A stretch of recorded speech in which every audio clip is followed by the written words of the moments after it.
Hey everyone, welcome back to my channel. I am loving life really here on YouTube. I am a full-time reseller on eBay, Poshmark, and sometimes still dabble a little bit in Mercari. My focus honestly is eBay and Poshmark. And I do kids lives on Poshmark as well as shared shows. If you are interested in checking out my shows on Poshmark for kids clothes, again, I do shared shows also for people. If you're interested in checking those out, do feel free to give me a follow on Poshmark. Because I know some people have been asking me via YouTube and Instagram how to find my shows. I do have a live listing in my closet, so if you like that, it will let you know at any time when I am live. Yeah, I only mentioned that just because some people have been asking, so I just wanted to do that real quick. But again, I am a full-time reseller here, and this is our weekly reseller chat, guys. Hello! Another week, y'all. I cannot believe it, and we are now well into July. We are July 11th now, so the 4th has come and gone. I remember a few weeks ago I was saying how I couldn't believe the 4th was approaching. Now we have passed the 4th, and I'm going to give you an update on how we're doing. We are actually doing really good, y'all. I'm just kind of been crunching some numbers, looking at things. This last weekend, we actually had our 4th celebration for our town. On the 4th, we actually went out to our daughter, son-in-law, and went and saw our grandkids out in Hartford because they had their thing on the 4th of July. And we had a barbecue at their place and just hung out for 2 or 3 hours. We didn't stay until the fireworks just because it's late for the kids because their grandkids are still like 5 and under. So that's pretty late for them because the fireworks don't usually start in our territories until around 10:30 at night. And we're all pretty tired by then. So I stay up late watching shows because we usually come back here and just chill. And I usually stay up kind of late. And then Saturday, our town actually had this local big thing where they did wagon rides. They had a barbecue ribs thing where you could go check out different people who do barbecue ribs and vote on people. They had live music. They had a dunk tank. All kinds of great things. So we actually met our daughter and son-in-law came out here with their kids, and we spent the afternoon, early evening with them out at those activities. Had such a great time with the grandkids. Had great barbecued ribs, and just enjoyed some music. Saw some people from church because a lot of our people who live locally go to the same church, and they live in the same town. So I saw caught up with some friends at church. We just had a really, really good time out there doing that. And then we also came back here. My daughter bought some of the kids clothes from us, so we spent some time doing that for a few minutes. And then we literally just hung out with the kids, chilled and watched a kids show. And then when they left, my husband and I literally just decompressed and just chilled to a good movie. And were able to see some of the fireworks from our window. We didn't really go out. We just had a really good time.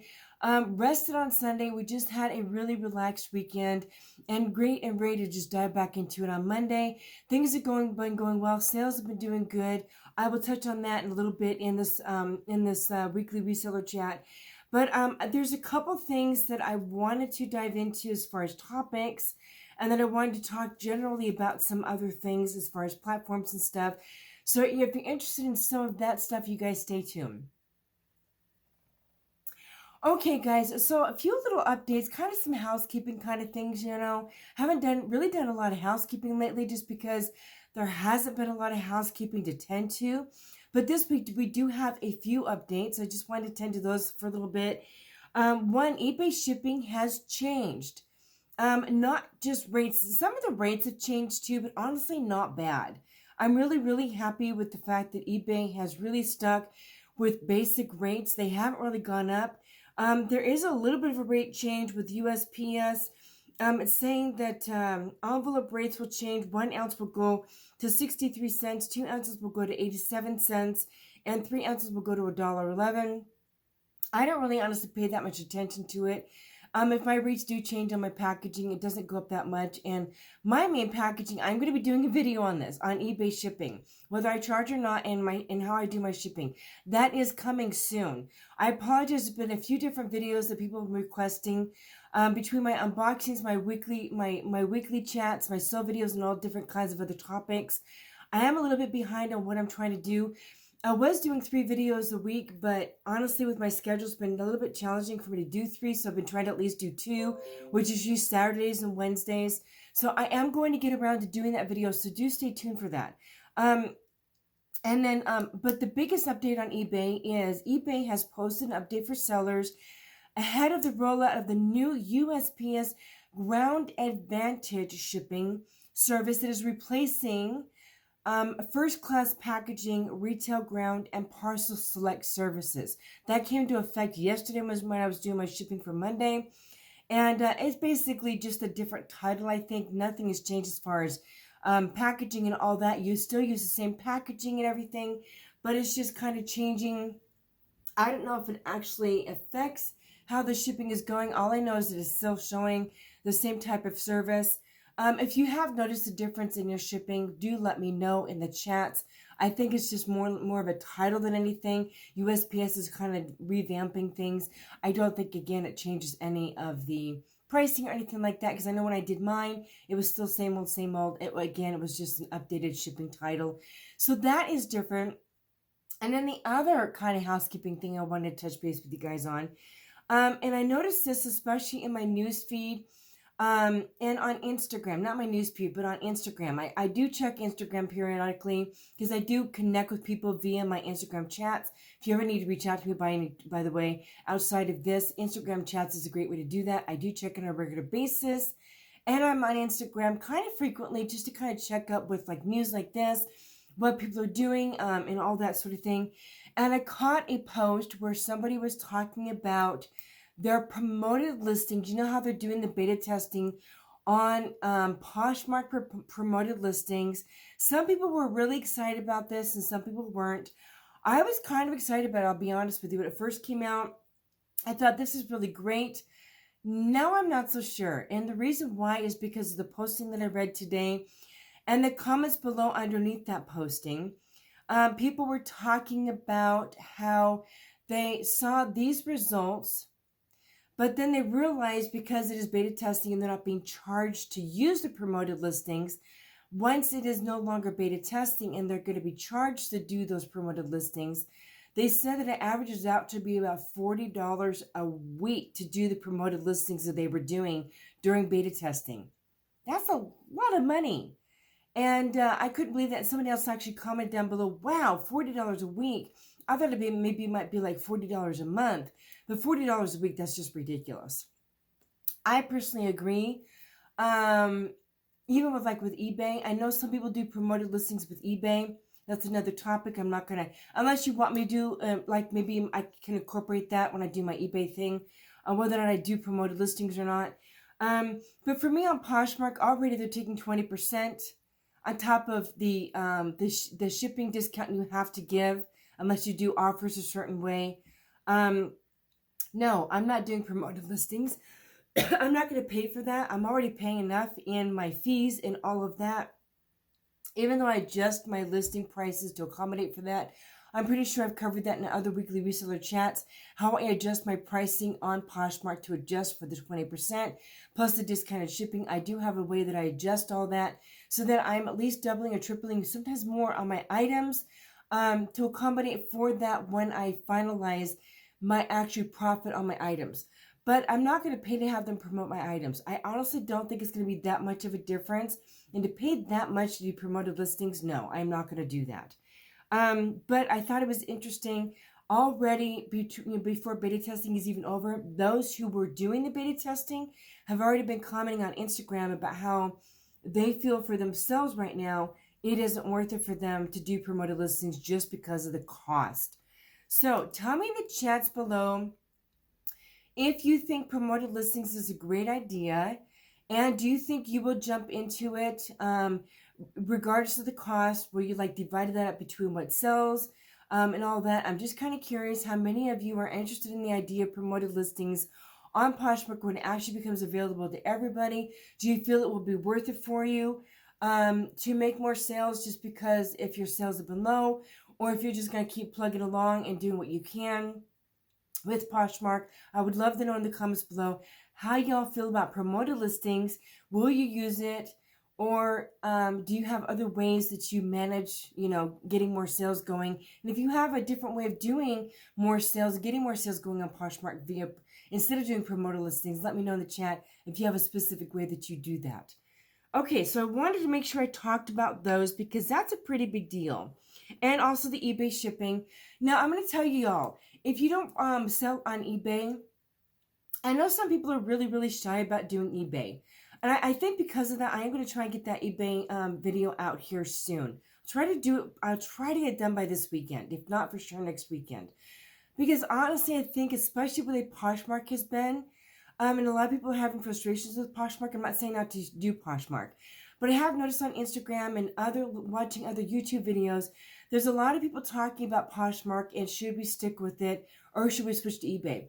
My personal opinion about eBay, I actually really like eBay. Now, like Poshmark, it does have its idiosyncrasies. It does have its negatives, just like any other platform. I personally love selling on eBay. I'm actually working on really vamping my eBay up. I'm getting more sales on eBay. My sales are doing well on eBay.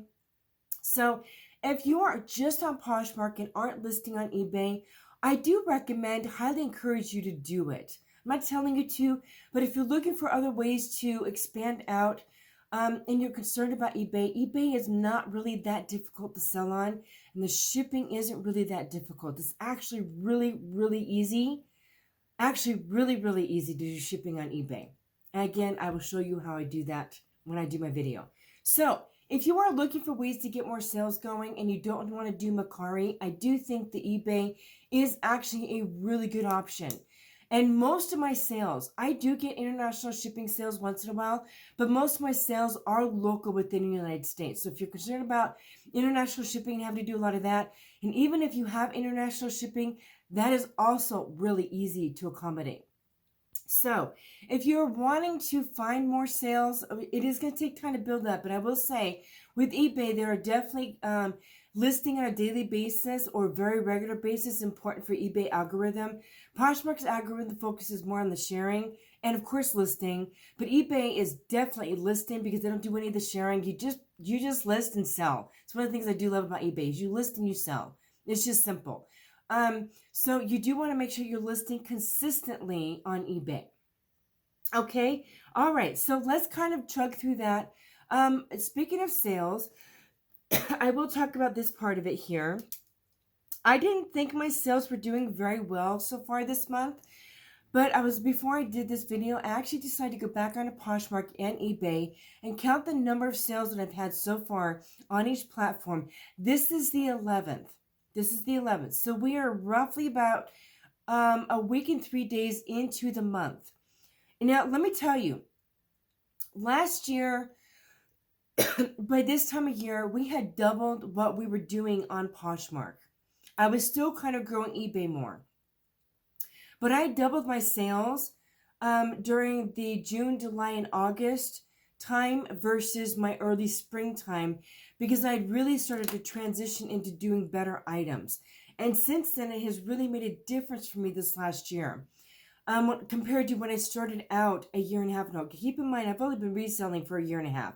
My first 8 months, I have to tell you, was slish slosh, to be honest with you. What I mean by that is you buy stuff when you're not sure what's going to sell because you're still learning about reselling, how comping, sell-through rates, good brands, not good brands, what works for you, what doesn't work for you. You have to go through that, like we always talk about, the transition phase. That was my transition phase. So I was still growing and developing my channels, my sales. So for me, my sales now, even though it's been slow, is still even better than what it was a year ago. Well, actually, like a year and a half ago. But my point is, I'm growing. So even though it's slow right now, we're still actually seeing good sales, especially now that my sales, I'm making more money per item because my COG is so low. So that's the big thing that's changed for me is my COG is still really low and my items are selling for, some of my items do sell for a lower bracket, but because my COG is low, I'm still doubling and tripling on my pieces because sometimes my COG is only $2 or $3. And so even if I sell for 15 or 20, I'm still making really good money. So anyway, I have sold 30 pieces so far. I know some people are going to be like, oh my gosh, that's not that much. But honestly, for me, the growth, considering the fact that this is summer season and things are super slow, my sales are actually doing better on my platforms right now than they're doing my lives, which is really funny. I've sold 13 so far on the Bay in the last 11 days, and I've sold 17 so far on Poshmark. Now, that number on Poshmark is actually a benefit to the fact that somebody actually, um, what did she do? She did a special on my Poshmark closet. She did like a special, just a promoted show just on my closet. And let me kind of explain why that happened. She promotes other people in closets when she does shared. If she's doing a specific closet, like she picks one person and she does a share show on that person's closet, when people come in, if you are the person that buys the most in that show, she'll do a promoted show on your closet. And I won one of those shows. So she actually did a promoted show on my closet, specifically on Poshmark. And during that show, I sold 10 items. So that 17 items was a blessing partially from that show. So I do feel fortunate that I had that ability. Otherwise, it'd probably be around 10, which is still, honestly, for me, for Poshmark, is still actually good for a week's worth of items. Now, keep in mind, my Poshmark is still growing because I've actually started revamping in the last 6 months, better items, and it does take time to overturn those bad items. Okay, so far it hasn't been too bad this month. Granted, I'm wanting it to be more, but we are in summer. And my lives have been really, really slow because it's summer. A lot of people are on vacations. A lot of people are saving money for their trips. Or when they come back, they have to reset financially to have more money to start buying for kids' clothes, which I think we're definitely going to see an uptick in August for more sales in kids' clothes and things like that. So again, it is a slower time, but I'm still really happy with what I'm getting. Okay, so let's go from that to talking about fall pieces. I would love to know in the comments below. I'm sure that y'all are already starting to prepare for fall pieces. We are now in July, and I've already started listing my fall pieces, y'all. I honestly sell everything all year round. Of course, I don't really sell shorts during the winter season. Unless maybe somebody from like Texas or Florida, because they still wear shorts all year round. Because I mean, they'd like dip down at like the 70s or 80s during the winter season. They just don't get that cold. But I don't like sell shorts like I do in the winter, like I do in the summer. But I still have them listed. I don't specifically seek them out, but I still have them listed. But I've really been focusing. I'm not really buying coats this year because I still have some coats in my closet and they're bulky, and I only have so much room for bulky clothes like that. So I do have some coats still listed. But I'm focusing on like sweaters. I love selling sweaters, cardigans, men's, women's, plus size pieces. I've definitely seen an increase in my plus size pieces selling, men's and women's. I'm also focusing on content, fabric content. Since I did that video on fabric content, I've got more linen pieces from my LL Bean and Eddie Bauer boxes. If you haven't watched those unboxings, guys, I got some great pieces in those boxes, and I'm already starting to list them, some of those. Plus, I also got some fall pieces at garage sales that I've been picking up, and I'm also sourcing fall pieces through the people who are sourcing for me. So I've already definitely started focusing on fall.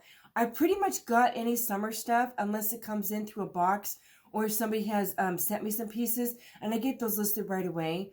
But here very soon, I'm really going to be picking up much more summer. Even if somebody's shopping for me, I won't really be picking up summer stuff too much. I'm going to be focusing on the fall and winter items. And I will still sell whatever summer stuff I have throughout the year. I also love layer pieces. And one of the reasons why I love layer pieces is because they're pieces that people can buy, like tank tops, cardigans, basic tees, other things like that you can layer with throughout the winter season.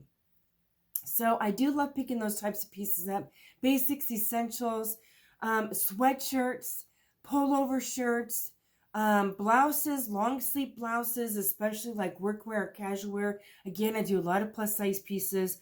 I don't really pick up smalls and extra smalls anymore. If they come in a box, typically the people that I'm buying from, if they do have smalls or extra smalls, it's because there's good factors to them, so I'm still okay with that. But like basic smalls and extra smalls and like athletic wear or basic pieces, I'm not really picking those up anymore. If they do come in a box, like through but Helpsy Source or something like that, depending on what the piece is, I might just take it off to Goodwill. I'm still trying to figure that out. I would love to know what fall pieces are the best selling for you. Do you pick up a lot of coats? Or do you focus on sweaters? Do you focus on jeans? Now, for me, I'm noticing my men's jeans sell better than women's jeans. So I will focus on men's jeans, but I don't purposely go out and seek a lot of women's jeans anymore because they just don't sell as well for me. I've had issues with sizing. Men's jeans, I don't find this problem with as much, but let me know in the comments below if you run into this. With women's jeans, sometimes they stretch out more or they shrink. So the tag on the jeans is not the same as what it comes to you pre-owned. It's either stretched out or shrunk. So it's not the same size on the waist than it would be that the tag says. So you have to show the tag in the pictures, right? And then you have to go down in the description saying, please note, sizing on measurements is not the same as tag because it's either shrunk or stretched out. But people don't always read the description or look at pictures when they're buying something. So they'll buy the jeans from me and then they'll message me back after they get it saying it didn't fit because it didn't fit. Because they didn't look at the pictures. And then I'll ask them, did you look at measurements in the pictures? And of course they always say, of course I did. And on eBay, I do accept returns. So if they automatically request a return on eBay, automatically, agrees with it, which is fine. I don't care. Go ahead and return it back to me. That's fine. But my issue is because people don't read the description. Even on Poshmark, people don't always read the description or go through all the pictures to verify the information before they buy it. And then they want to complain about how it doesn't fit. I find that a lot with women's jeans or bottoms. Rarely ever do I run into that with men's jeans. It usually almost always fits them. So I am getting to the point where I really just don't want to sell women's jeans as much as men's jeans. Tell me in the comments below if you've run into that scenario and if you also just focus on men's jeans or if you do a lot of women's jeans anyway. And I am honestly finding that, like we've talked about in the past, between Madewell, Page, all those other nice brand jeans that were selling really high, if I get them in a box again, I will list them, but I'm not seeking them out. Certainly I'm not doing any more retail arbitrage like I did 6 or 8 months ago, because I still have all those jeans that just haven't sold. It wasn't worth it for me. So tell me in the comments below. Now, I know a lot of women, they focus on jeans, and anything that's not those nicer brands.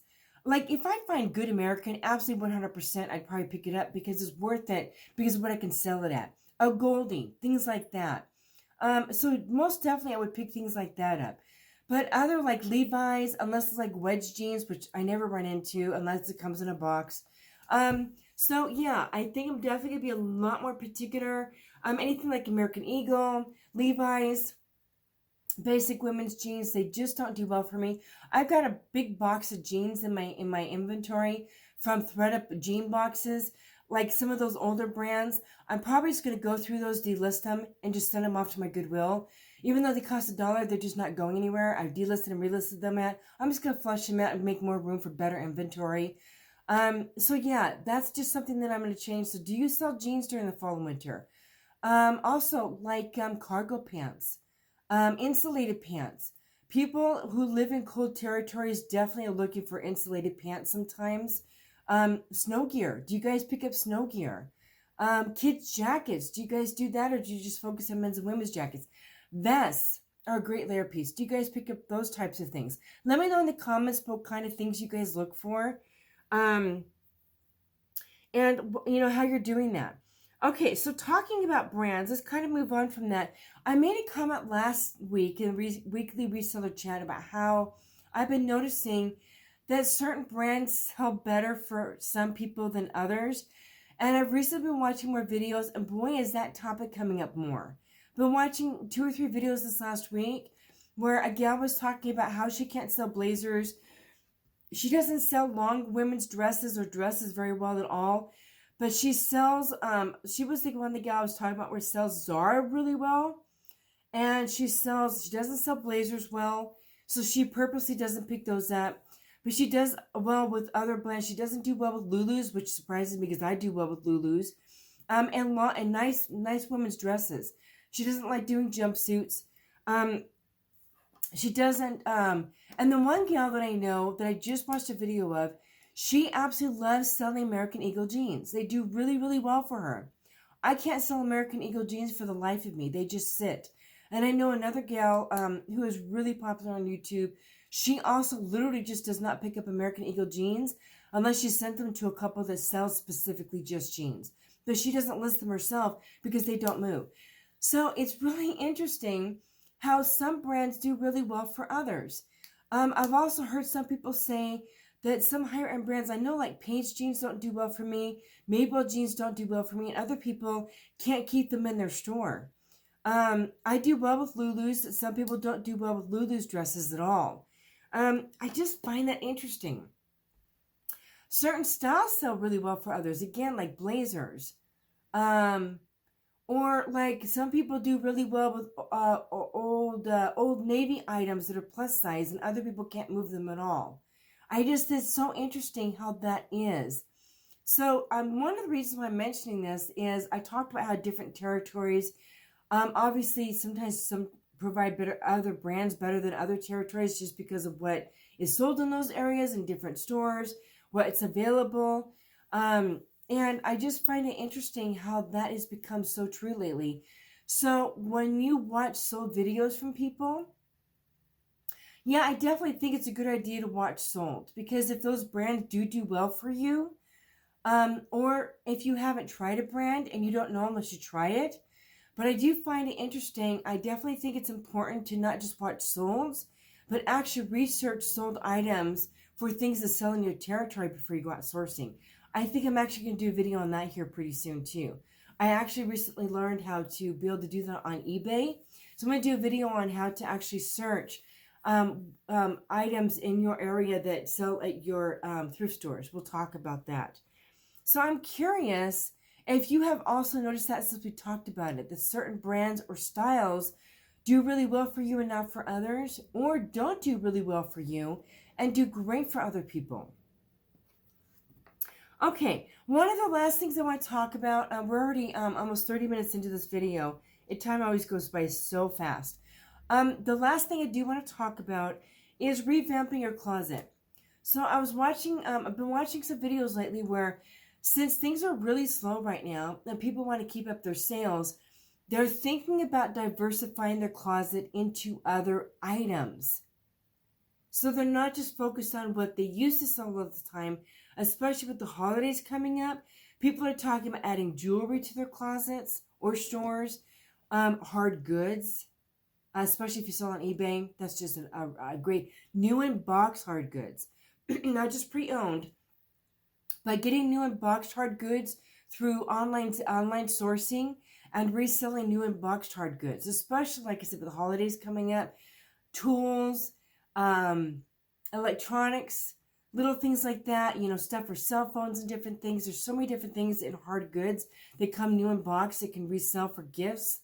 And people are talking about also expanding out from what they traditionally sell and trying out new brands, new styles to kind of expand out their closets from what they typically do. I'm curious to know in the comments below if you guys are also doing that. Some people have expanded out into pet care on Poshmark. Some people have expanded out into beauty. I personally don't do beauty because I don't want to deal with expiration dates. That's just me personally. And I actually would prefer to do jewelry than beauty. Y'all know I have Nuitex jewelry in my closets and my stores, and that has always done me well. I've actually kind of revamped how I've been doing that. I brought the prices down because my COG is so low, so I reduced my prices to help make that do better.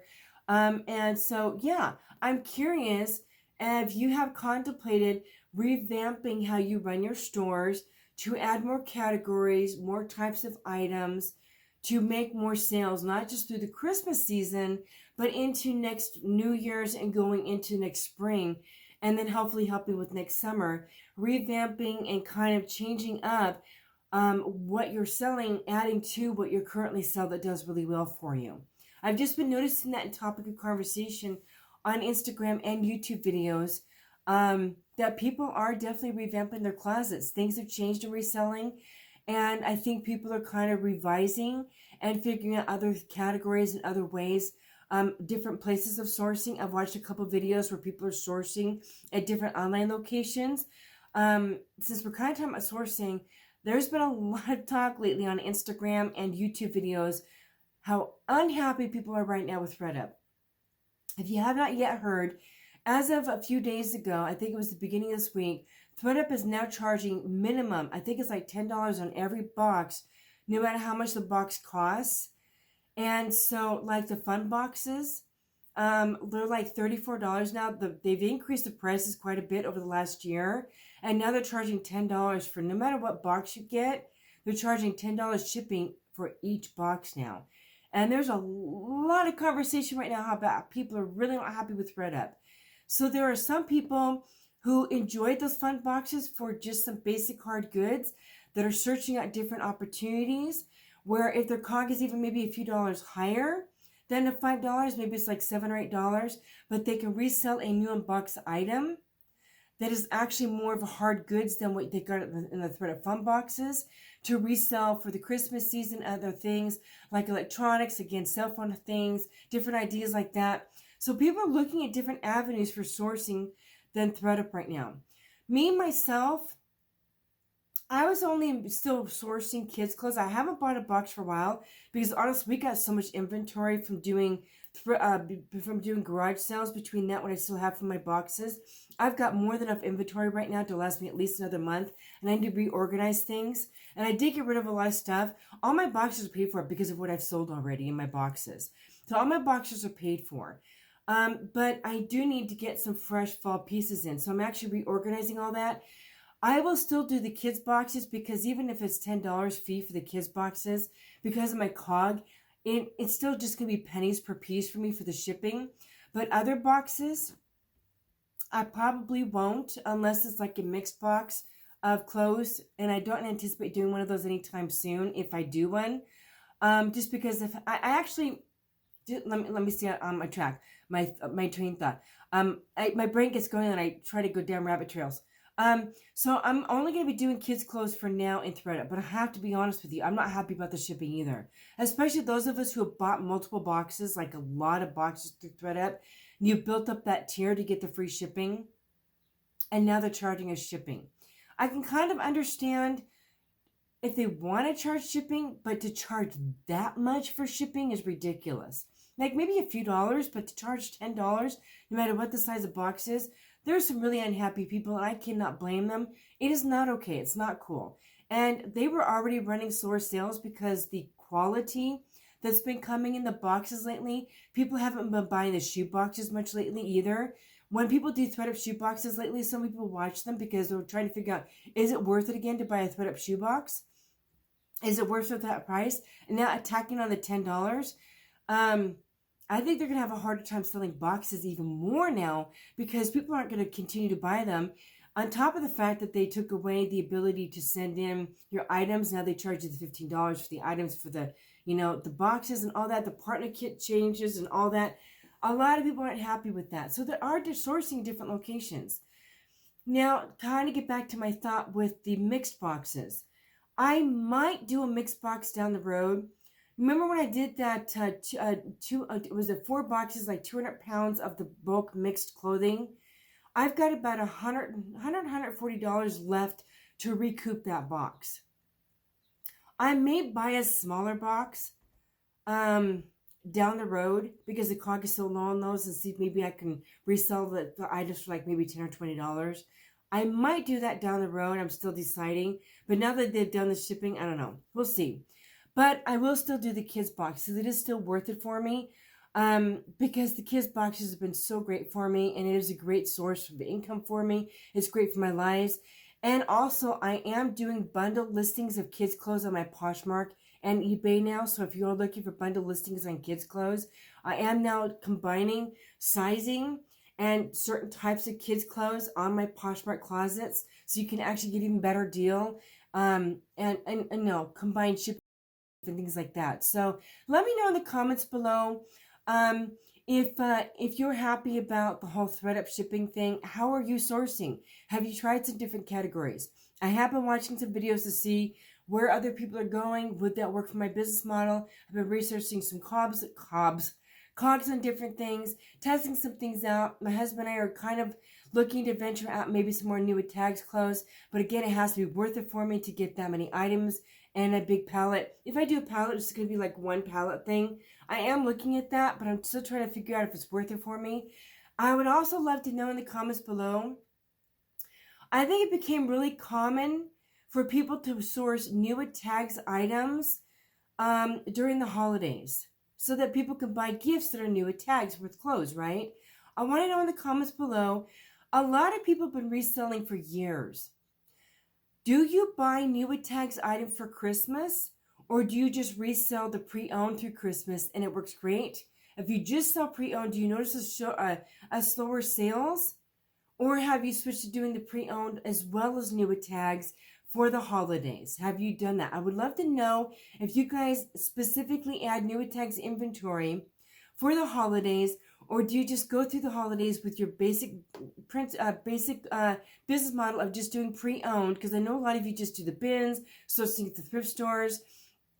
Or do you just do pre-owned during the holidays? And if you do just pre-owned, do you notice a slower sales during that time because it's pre-owned and people are looking for new tags? I would really love to know your thoughts on that, because I'm trying to decide if I want to get some new tags, whether it's kids, men's, or women's, for the holidays, or should I not worry about it? I would love to know your thoughts on that. Okay, guys, that kind of wraps up today. I usually only have a few things to talk about, and usually always ends up being 30 or 40 minutes. Guys, if you are not yet subscribed to my channel, again, we do talks about different things on platforms. I do a monthly What's Sold video. We do our weekly reseller chat. I do unboxings and all other different types of content. Please do feel free to give me a follow. Hit that bell notification number. It's completely free of charge if you enjoy that content. Thank you so much for being here. I look so forward to seeing you guys in the next one, and have a great day.